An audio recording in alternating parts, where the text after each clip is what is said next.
নারীর উপরে অত্যাচার করলে তাকে প্রকাশ্য ফাঁসি দেওয়া হবে।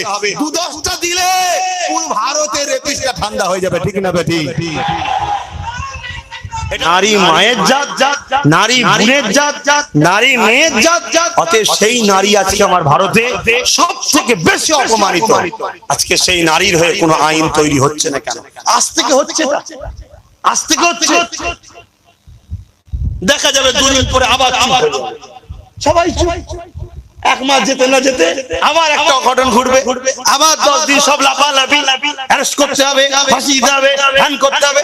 10 দিন পরে আবার ঠান্ডা, আবার 1 মাস পরে আবার একটা কার বোনকে তুললে চলে যাবে। কথা বুঝছেন না, বোঝেন না?